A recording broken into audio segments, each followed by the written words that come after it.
I made this machete quite a few years ago. I forged it, but the handle broke. You can see a little piece of it still. But, you know, when you make knives, you're going to have failures here and there. And sometimes you can fix them, sometimes you can't. This one I think I can fix, and I gave it back to my buddy. But, yep. Just had a tang snap off on one of the Chinese vegetable cleavers I made knife sharpen in Norway. I mean, it's going to happen. You're going to have, especially like stuff like you made when you first started. Like I made this like 3 years ago. You know, I've been making knives now for 4 or 5 years, but you know, you still make mistakes, even as you start getting better at it. You always can learn at something. Ain't that right, dogs? Hey, what are you guys hiding over there for?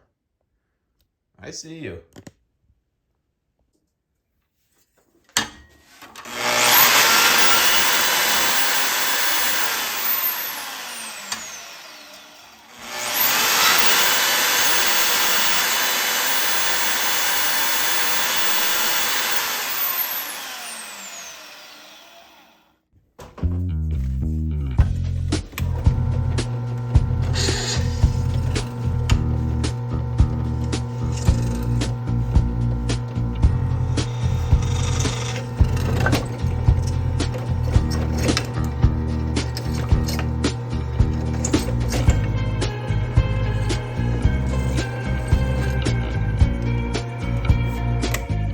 All right back to the drawing board.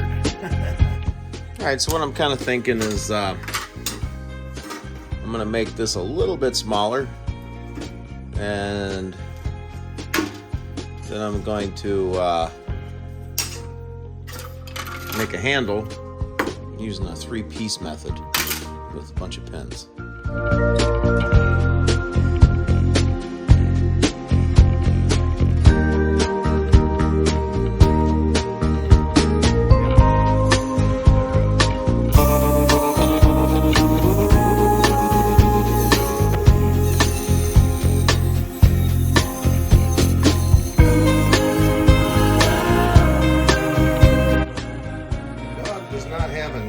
Fear of fire, at least the female dog doesn't.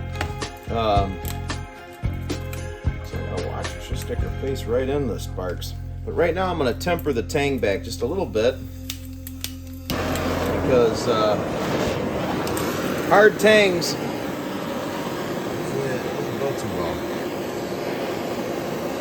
Keep it wet up here by the blade's edge. I don't want that getting tempered back, but I want to temper the tang back just a little bit.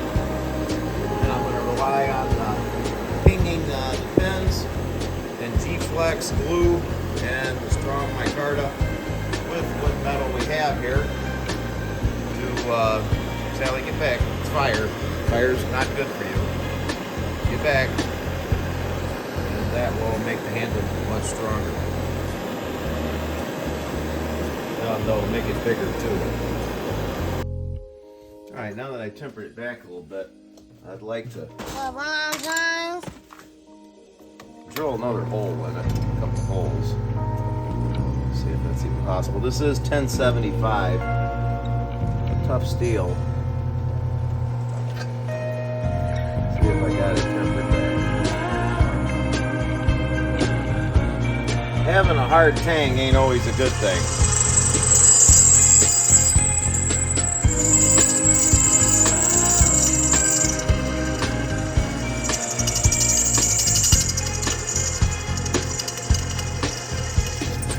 Through. Okay, that's what I want to see.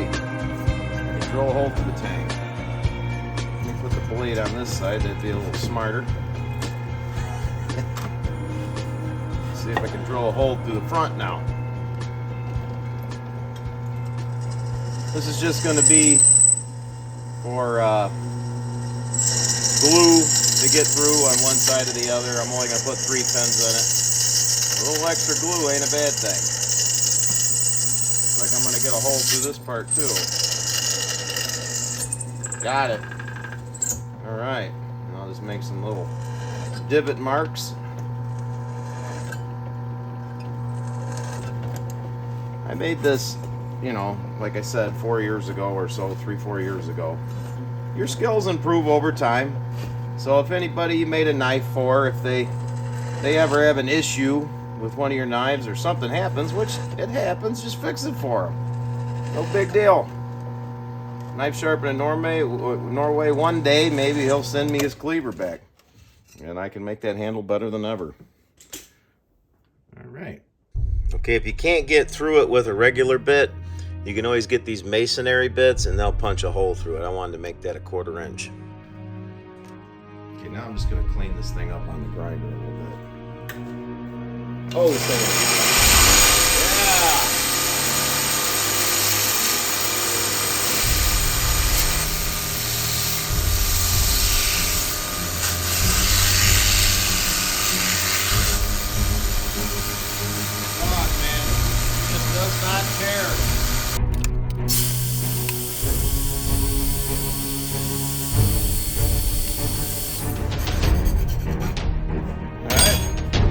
Get it to where you got a 3-piece construction. Basically, you're just going to put it right in between, sandwich it together, bam, pin it up.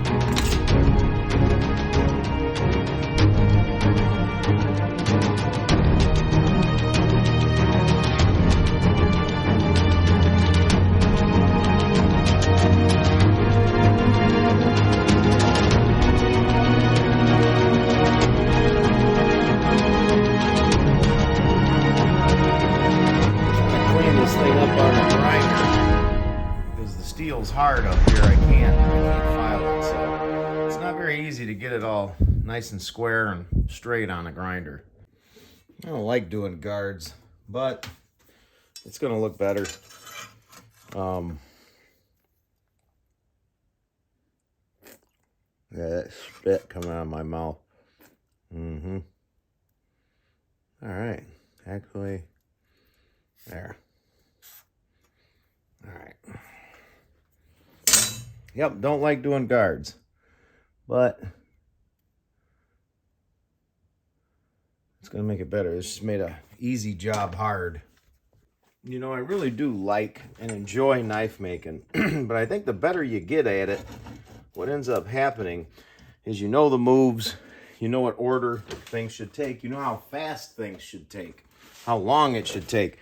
And to me, that just, I start getting anxiety when I feel like things aren't going the way they should. When you're kind of just starting, you don't really know how fast things should be going. So it's funner. It's starting to turn into a job.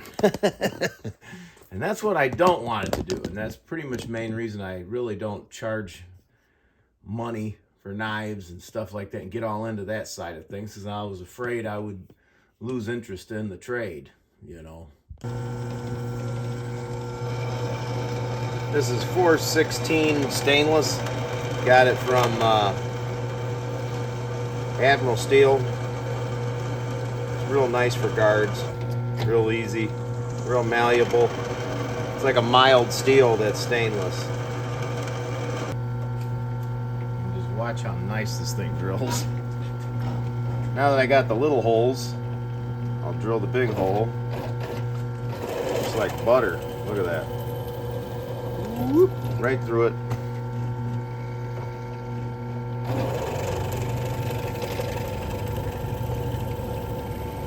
And kaloosh.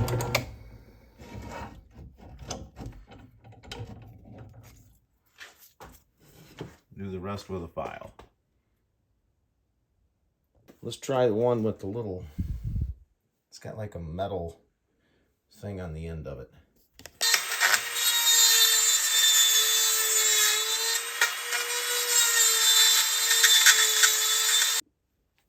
Good old chainsaw file.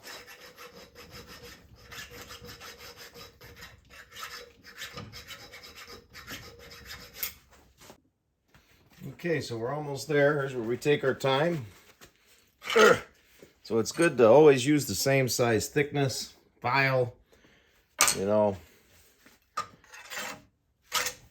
find a file that's the same thickness. It's square, so it bites down here too. It'll make a nice square I hate doing this. Ugh. But it's almost done now. It'll be nice. Hold the hand, you know, slip forward with a big blade like this. It's nice to have a guard. Okay, and I know what you guys are thinking right now. You're like, oh, you are not going to weld the guard on there. Well, yeah, I'm going to. Not that big of a deal. I got plenty of steel. Anyways, the welding is not gonna, it's not gonna weaken it. You know, there's moment welds and everything else and iron working and structural welds. They do it with stuff like this. Now, will it take the temper out? Yeah, but I got a lot of meat down here and I'm just gonna put a couple tacks on it just to help it out.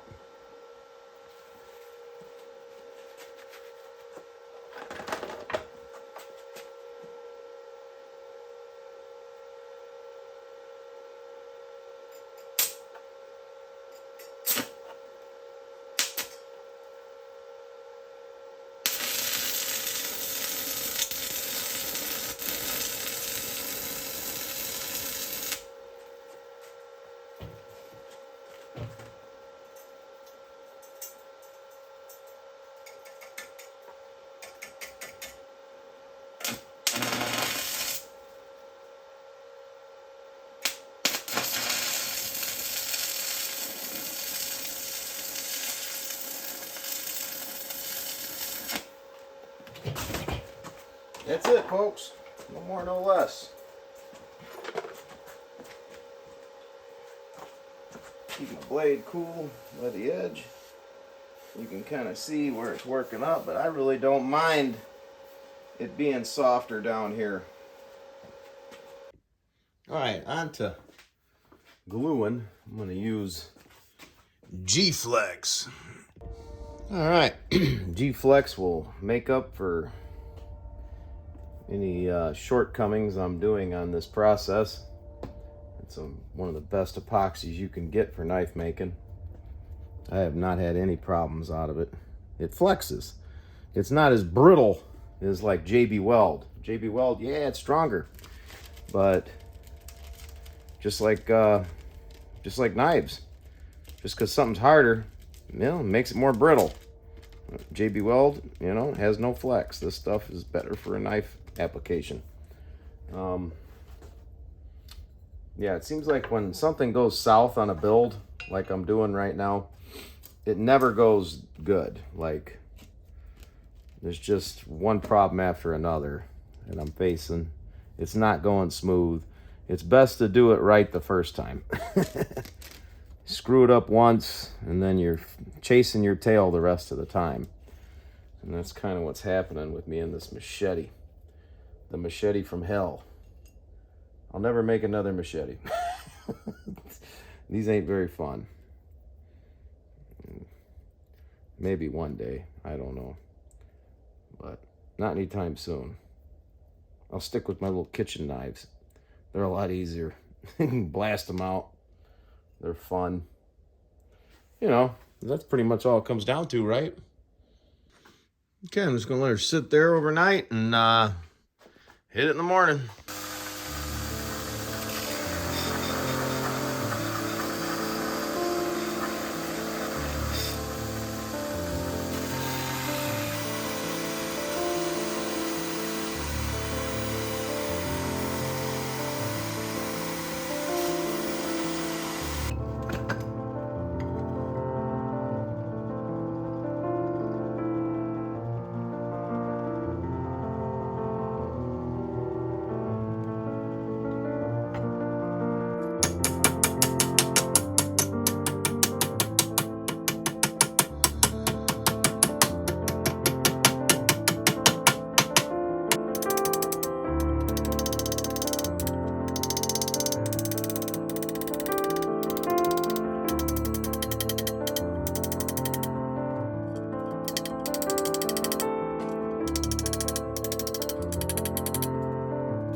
Well, I'm just chilling out here.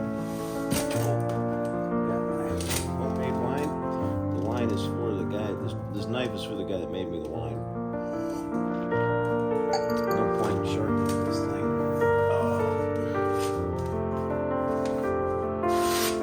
Still sharp. Just chilling out here. Oh yeah. This is a video. If you're a knife maker, you're gonna have a little buzz, but you're gonna have times where stuff fails, and then you just gotta figure out how to fix it. And this here was a success. It's fixed. Looks good. Now it's time to chill and relax. Give my buddy his machete back and drink his wine he gave me. Life is good. My buddy's homemade wine.